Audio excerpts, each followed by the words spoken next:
अब मैं आप लोगों को 17वां अध्याय का पृथु जी के और पृथु जी की कथा और गौ माता की कथा सुनाने जा रही हूँ। जब पृथु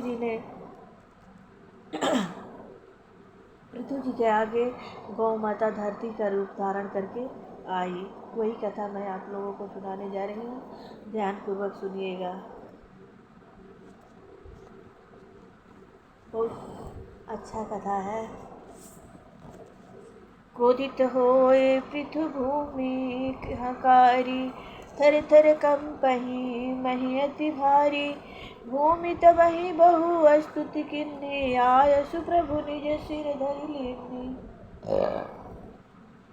मैत्रेय जी बोले, विदुर जी, जब बंदी जनों ने महाराज पृथु का गुणवाद तथा प्रशंसा का वर्णन किया, तब महाराज पृथु ने उनको अनेक प्रकार के गहने वस्त्र दिए। तत्पश्चात ब्राह्मण, पुरोहित, मंत्री, सेवक आदि पूर्ववासियों को संतुष्ट किया। विदुर जी बोले, हे ब्रह्मदेव, पृथ्वी ने गौ का रूप क्यों धारण किया था? पृथु जी ने किस प्रकार उसे दुहा? बछड़ा कौन बना? दूहने का पात्र कहाँ से आया? पृथ्वी को समतल किस प्रकार किया? इंद्र ने घोड़ा क्यों चुराया? सनंत कुमार जी ने क्या ज्ञान दिया? ये सब चरित्र विस्तार पूर्वक सुनाने की कृपा कीजिए। सुत जी बोले, हे सौनक जी, विदुर जी के इस प्रकार पूछने पर मैत्रेय जी बोले हे सौनक जी, विदुर जी के इस प्रकार पूछने पर श्री मैत्रेय जी बोले, हे विदुर जी, राजा पृथु का राज्याभिषेक करने के पश्चात ब्राह्मणों ने उन्हें सम्राट बना दिया, किंतु पृथ्वी अन्नहीन होने के कारण प्रजा भूखी मरने लगी और क्षुधा से पीड़ित त्राहि करते हुए महाराज पृथु के पास आकर करुणा कंद करने लगी। प्रजा का करुणा कंद सुन महाराज पृथु अति दुखी हुए और इसका कारण सोचने लगे। जब उन्हें मालूम हो गया कि पृथ्वी ने अन्न औषधि आदि को अपने में छिपा लिया है, तब क्रोधित होकर धनुष बाण लेकर पृथ्वी को मारने के लिए उद्यत हुए। पृथ्वी भय के कारण गौ का रूप धारण करके भागने लगी। महाराज पृथु उसका पीछा करते हुए उसके पीछे दौड़े। जब पृथ्वी ने देखा कि मेरी रक्षा नहीं हो सकती है, तब वह महाराज पृथु के शरण में गई और बोली, स्त्री पर हाथ उठाना सत्पुरुषों के लिए किसी प्रकार भी उचित नहीं है। आप दीनवत्सल हैं, मैं नौका रूप से इस जगत को धारण किए हुए हूँ। आप मुझे तोड़कर जल के ऊपर प्रजा को किस प्रकार रख सकेंगे? महाराज पृथु बोले, हे पृथ्वी, तूने मेरी आज्ञा का उल्लंघन किया है। तू देवताओं के साथ यज्ञ में भाग तो लेती है, किंतु उसके बदले में हमारी प्रजा को अन्न नहीं देती है। जो गौ चारा तो खावे, किंतु दूध देते समय लतियावे, तो उसको इस अपराध के कारण अवश्य दंड देना चाहिए। तूने अपनी खोटी बुद्धि से सब अन्न अपने में छिपा लिया है। तू मेरी कोई परवाह न करके उन्हें बाहर नहीं निकालती है। स्त्री पर हाथ उठाना अवश्य अनुचित है, किंतु जो दुष्टा अपने पालन करता तथा अन्य प्राणियों के लिए निर्दयता का बर्ताव करे, तो वह स्त्री तो अथवा नपुंसक हो, स्त्री हो अथवा नपुंसक हो, पुरुष हो, अवश्य दंड देना चाहिए। उसका मारना वह मारने के समान है, उसका मारना न मारने के समान है। इसलिए मैं अपने इस बाणों से तुझे छिन्न भिन्न करके अपनी प्रजा को योग बल से धारण करूंगा। महाराज पृथु का क्रोध साक्षात काल के समान था। पृथ्वी भयभीत होकर विनय करने लगी। पृथ्वी बोली, हे महाराज, आप आदि पुरुष है। प्रजा की रक्षा के लिए ही आपने यह रूप धारण किया है। मैं आपको नमस्कार करती हूँ। आप धर्म परायण हैं, फिर मुझे किस प्रकार मार सकते हैं? आप परम पुरुष तथा जगत के विधाता हैं। आप अन्न न देने के कारण मुझे मारना चाहते हैं। मेरी रक्षा करो, मैं आपको नमस्कार करती हूँ। प्रेम से बोलिए मंगलमय भगवान की जय हो। 18वां अध्याय, पृथ्वी का दोहन। ध्रुव वंश में पृथु भये राजा अति मतिमान, पृथ्वी का दोहन कियो खींचे रत्न महान। मैत्रेय जी बोले, विदुर जी, महाराज पृथु के इस प्रकार क्रोधित होने पर पृथ्वी ने उनकी अनेक प्रकार से स्तुति की और बोली, हे प्रभु, मैं आपसे जो प्रार्थना करती हूँ उसे ध्यान पूर्वक सुने और अपने क्रोध को शांत करें। तत्व को जानने वाले मुनियों ने इस लोक तथा परलोक में कल्याण के हेतु कृषि, अग्निहोत्र इत्यादि अनेक उपाय निकाले हैं।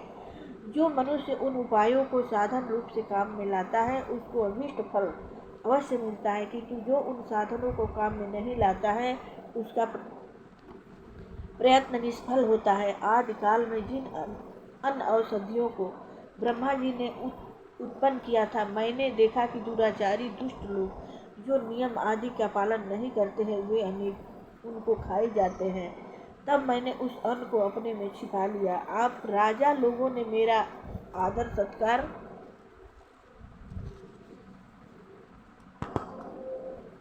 करना बंद कर दिया है और चोरों की भांति मेरे अन्न को चुराते हैं। इसलिए मैंने यज्ञ की सामग्री समाप्त होने के भय से उस संपूर्ण सामग्री को अपने गर्भ में सुरक्षित रखा है। यदि आप मेरे से उस सब सामग्री को लेना चाहते हैं तो मेरे योग्य बछड़ा, एक दोहन पात्र तथा दूहने वाले पुरुष का प्रबंध कीजिए। मैं दूध के रूप में आपको सब पदार्थ दे दूंगी। हे राजन, आप मुझे समतल कर दीजिए जिससे वर्षा का जल मेरे में भरा रहे और समुद्र में न चला जाए। पृथ्वी के ऐसे वचन सुनकर महाराज पृथु ने स्वयंभू मनु को बछड़ा बनाकर स्वयं अपने हाथ से पृथ्वी को दूह कर संपूर्ण धान्य को प्राप्त कर लिया। अन्य द्विजनों ने भी पृथ्वी के योग्य बछड़ा बनाकर इच्छित वस्तुएं प्राप्त कर ली। ऋषियों ने बृहस्पति जी को बछड़ा बनाकर वेद रूप पवित्र ग्रंथ निकाले। देवताओं ने इंद्र को बछड़ा बनाकर स्वर्णमय पात्र में अमृत, वीर्य तथा बल के रूप में दूध प्राप्त किया। दैत्यों ने प्रहलाद जी को बछड़ा बनाकर मदिरा तथा ताड़ी रूपी दूध प्राप्त किया। गंधर्व तथा अप्सराओं ने विश्वसु को बछड़ा बनाकर कमल पात्र में संगीत, माधुर्य तथा सौंदर्य रूपी दूध प्राप्त किया। पितरों ने अर्यमा को बछड़ा बनाकर काव्य रूपी दूध प्राप्त किया। सिद्धों ने कपिल देव जी को बछड़ा बनाकर अणिमा आदि अष्ट सिद्धियाँ प्राप्त की। इसी प्रकार सबने पृथ्वी को दुहा। हे विदुर जी, पृथ्वी को दूह कर महाराज पृथु अति प्रसन्न हुए और पृथ्वी को अपनी कन्या के रूप में स्वीकार किया।